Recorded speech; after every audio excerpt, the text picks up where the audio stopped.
মধ্যপ্রাচ্যে চলমান উত্তেজনার মধ্যেই হঠাৎ ছড়িয়ে পড়েছে একটি গুঞ্জন।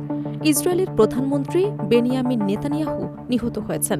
সামাজিক যোগাযোগ মাধ্যম, বিশেষ করে এক্সে এই খবর দ্রুত ছড়িয়ে পড়ে এবং শুরু হয় ব্যাপক আলোচনা। গুজবের সূত্রপাত হয় গত ১৩ই মার্চ প্রকাশিত একটি ভিডিওকে ঘিরে। ওই ভিডিওতে বক্তব্য দেওয়ার সময় নেতানিয়াহুর ডান হাতে ৬টি আঙুল দেখা গেছে।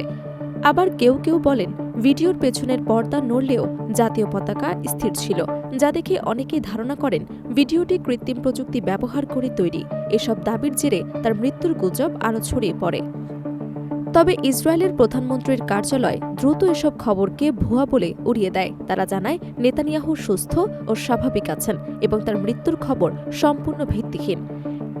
এরপর সব গুঞ্জনের অবসান ঘটাতে নিজেই একটি নতুন ভিডিও প্রকাশ করেন নেতানিয়াহু। ভিডিওতে তাকে একটি ক্যাফেতে কফি অর্ডার করতে দেখা যায়। সেখানে তিনি হাস্যরসের সুরে বলেন, আমি কফির জন্য মরছি।